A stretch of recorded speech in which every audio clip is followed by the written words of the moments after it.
Greetings and salutations. As promised, it's time for a check-in. I look like a cross between Qui-Gon Jinn and the dude.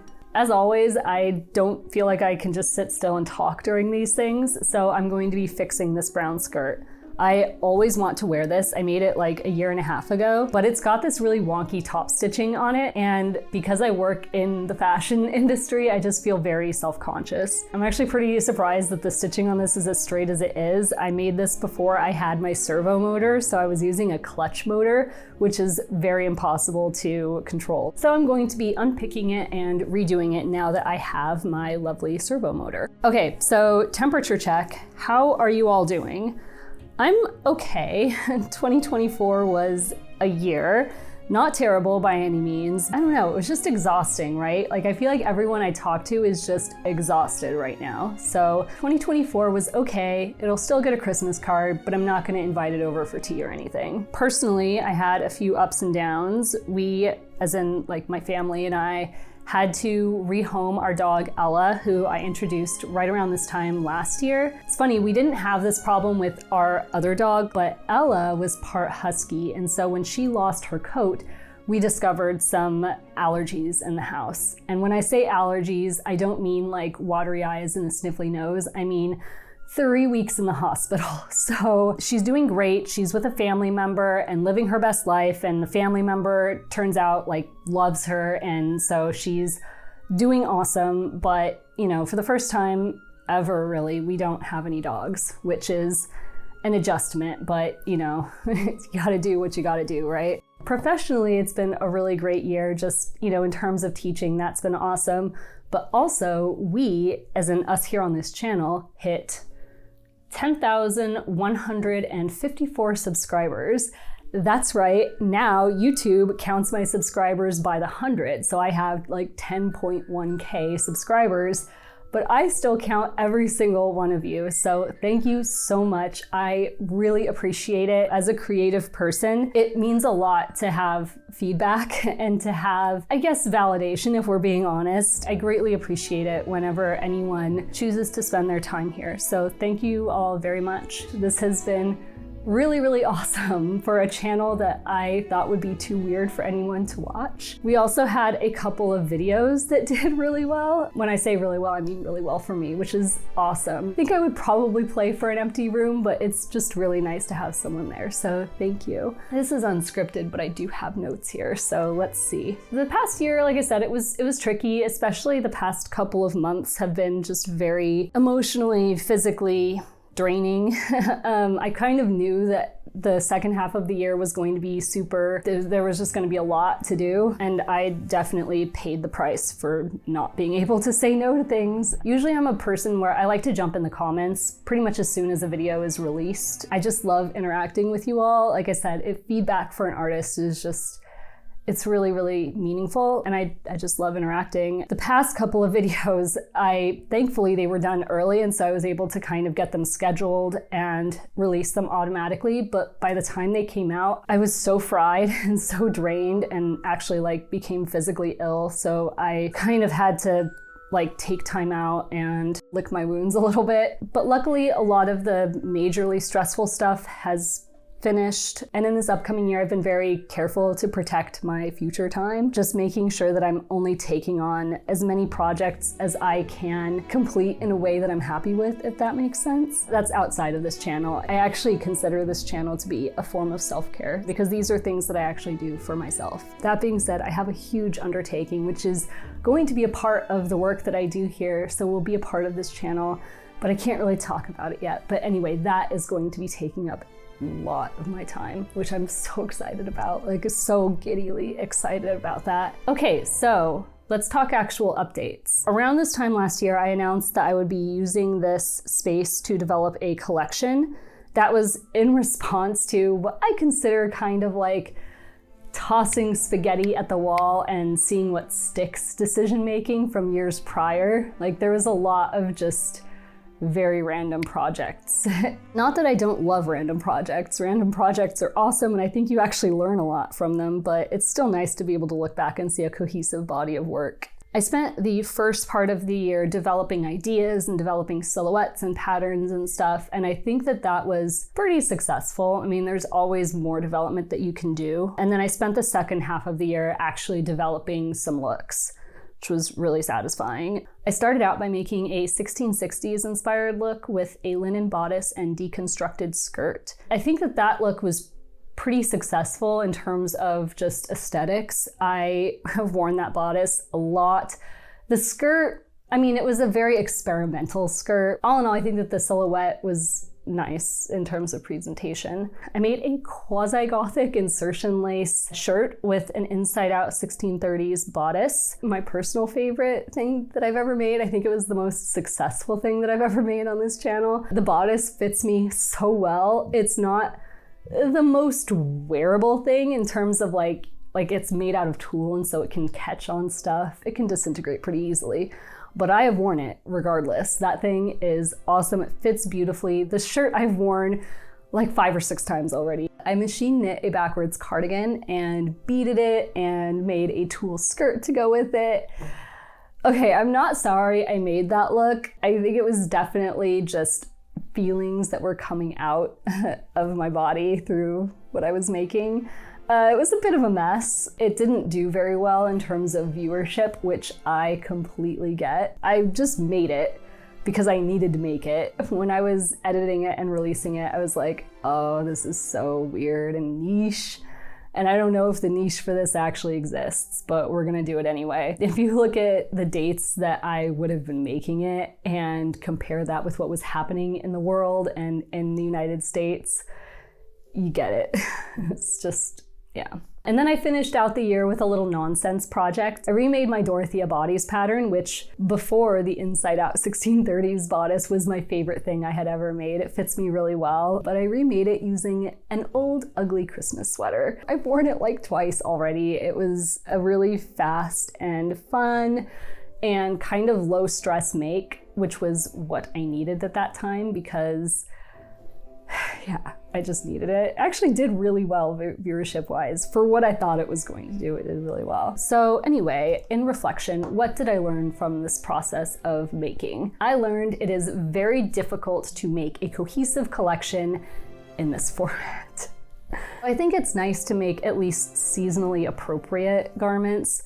For example, I wouldn't want to make like a frilly, flowery, lacy dress in the middle of November. I would want to make a sweater or, you know, a tweed suit or something, I don't know. But usually with a collection, you have vignettes. If you have like a 6-piece capsule collection, then it's pretty tight, you know, all of the looks are very cohesive to one another. You're not gonna get a ton of variation. But if you have a larger collection, you know, a 30, 50, 120 piece collection, whatever, if you're Chanel apparently, then you have like little vignettes within the collection. So you'll have 3 to 6 pieces that are sort of like a little family inside of the collection. And the collection as a whole tells a much larger story, but then each vignette tells a smaller story. The problem that I had this last season specifically is that September, October, November, December, they all each have their own sort of flavor. And so if I were to make like a little 3-piece vignette for each month, I probably could have told a more complete and cohesive, larger story, and it would have made sense and all of that. But since I was only really able to make one look per month and sometimes like only one piece of a look per month, in the end, I don't know that I necessarily got there in terms of cohesion and narrative and storytelling and all of that. All of the pieces look like they are part of a larger collection, but they just, exactly that. They look like they're pieces to a larger collection. You need the other pieces to kind of help the whole thing like gel. You know what? I think it may actually make more sense if I just show you what I'm talking about. I think that visually it's gonna make a little bit more sense. This is the sketchbook from a project that I did as a graduate student. It is a project that was a pure portfolio piece, so I never actually made the pieces from this collection. I just essentially went through the design process and came up with a lineup in the end. As I am now, I've always been obsessed with the codes of fashion, those little details that help us to recognize fabric as clothing. We have here a cuff, we have a neckband. I was just kind of looking at these items. I think that a t-shirt and then, a sweatshirt. Those are kind of like the most basic garments in my opinion. So I was like, what helps us recognize these very basic garments? At the time I was doing this, I was moving apartments. The apartment that I had been living in was essentially just a big white space that was about to be repainted white again. Took buckets of not house paint, skin safe paint, and essentially just like dumped it onto myself as I was wearing the shirt. And so I was really interested in like where the paint was accumulating and where it was dripping. Knitwear and tailoring were my two focuses as a graduate student, trying to mimic the dripping of paint and stuff on the actual knitting machine, and then kind of playing around with the swatches that resulted from that. I'm a collager when I start to actually design. I do this in Photoshop and I need a body to collage on top of, and so a lot of times I just kind of nick these models from various websites, so sorry whoever this is. I was just starting to design stuff with the idea of this knitwear that I was making, but also the idea of tailoring. And so yeah, just looking at some of those codes and how you deconstruct them, making these pieces that included some embroidery, thinking about how those would work on a body. Then I took some of these swatches that I had made, this one happens to be blue for some reason, and I put them onto a dress form. I just kind of draped with them onto a dress form, or sometimes I just hung them on the wall, and then I was just playing around with what shape they make on the body and how I can use the details. I started looking at other iconic garments like a pair of jeans and looking at how I could deconstruct those, what the codes were for those and how I could deconstruct them. Different silhouettes of different t-shirts, really just playing around with these forms and this idea of coding. And then I started to collage them into actual looks to see what kind of silhouette I could get. And when I work, I go back and forth between Photoshop and, working with this digital collage and working with things on the physical form, just to make sure that I have that connection between digital and real. This all took place over the course of 3 to 4 months, and I didn't actually make any of these in the end. I just did a whole lot of experimentation and a whole lot of collage to come up with a lineup of looks. If I were to do this on this channel, the first half of the year, I wouldn't make a thing. I would just be making these little samples and then draping with them to make these looks. I don't know, maybe that's what I do. I don't know, I don't think so. I don't know if that would necessarily be interesting to anyone but myself. That is the way that I've typically designed when left to my own devices. So what does that mean for this channel and the way that I am designing here? Well, I don't know, and I'm going to make the very un-YouTube friendly decision to not make a decision about that just yet. I think I need to really think about it, noodle over it for a little bit to figure out how I can make a collection that is cohesive and tells the story that I want to tell using this format. And I don't know if that means making smaller, simpler looks and doing 3 of them in a month rather than just 1, or if it means designing it all up front and then making it throughout the year. I don't know. I've gone through a lot of different scenarios in my head and none of them feels quite right. So I'm just gonna think over that a little bit more. So we're definitely going to continue the collection. It's just gonna wait for a little bit to see what feels right in terms of execution. But other than that collection, I have got 3 years. Yes, I have been at this channel now for 5 years, and I've actually made things that I wear for the last 1.5 years. So that leaves 3.5 years before that of stuff that I don't wear for one reason or another. Some of it is weird proportionally, some of it has wonky stitching, some of it's just weird. So I'm gonna be going through some of my older makes that I don't wear and redoing parts or all of them to turn them into something that I will wear. Because when it comes down to it, I would rather make something boring that I wear over and over again than make something new and flashy that I'm not going to wear. Also, a year ago, I said that I was going to be doing some knitwear videos. I don't know. I've made a couple of them, but every time I go to release them, it just doesn't feel right for this channel.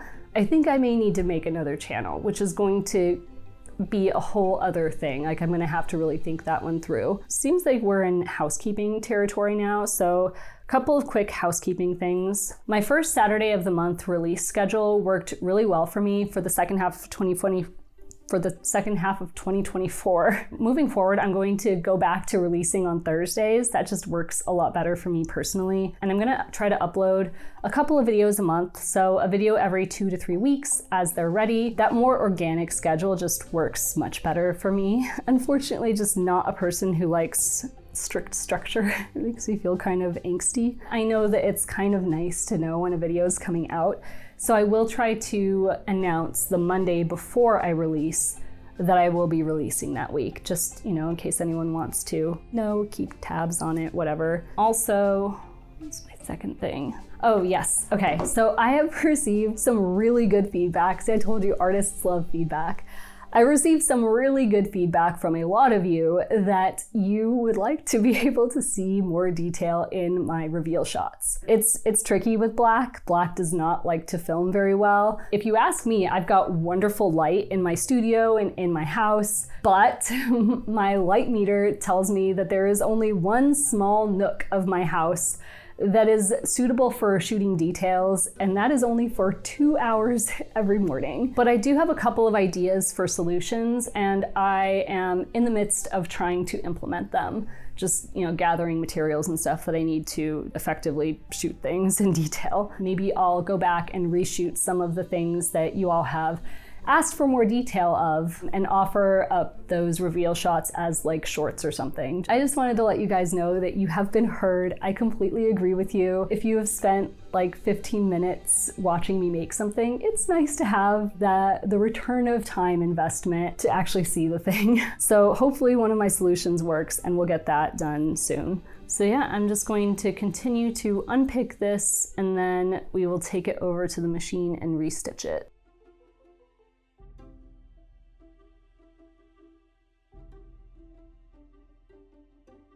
Still not perfect, but you know, perfection is an illusion. As always, if you enjoyed this video, I always appreciate a thumbs up. And hit subscribe to be subscriber 10,168. A few more subbed while I was editing. Really though, thank you all so much. I appreciate every single one of you. I've got a few projects in the works, so I'll see you again in a couple of weeks. Bye!